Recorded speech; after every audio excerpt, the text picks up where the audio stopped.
Hello and welcome back to Legal Swami. नौकरी पे रख लेना, नौकरी से निकाल देना। नौकरी पे रख लेना ये बड़ा मुश्किल काम होता है, पर नौकरी से निकाल देना ये बड़ा आसान काम है।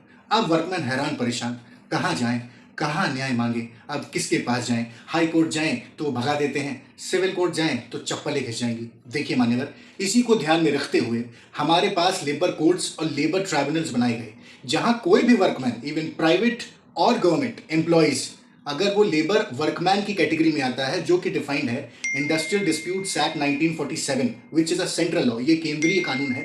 इसमें वर्कमैन की परिभाषा डिफाइंड है, इसमें भी डिफाइंड है। और अगर आप उत्तर प्रदेश के नागरिक हैं तो Uttar Pradesh industrial disputes act 1947, उसमें भी वर्कमैन की परिभाषा डिफाइंड है। अगर आप इन दोनों से कवर्ड होते हैं and if you live in Uttar Pradesh, तो आप लेबर कोर्ट या श्रम न्यायालय को अप्रोच कर सकते हैं। अब क्या है वर्कमैन की परिभाषा में, देखिए इसको ध्यान से समझ लीजिए। वर्कमैन वही होता है जिसके पास कोई सुपरवाइजरी काम ना हो, मैनेजरियल यानी कि प्रबंधकीय काम ना हो, जिसके पास कोई ऐसा कार्य ना हो कि वो किसी को अपॉइंट करे या किसी को निकाल सके। समझ रहे हो आप? ऐसा कोई काम उसके पास नहीं होना चाहिए। अगर वो इनमें से है तो वो वर्कमैन की परिभाषा में आएगा। ठीक है, अब कितना समय लगेगा?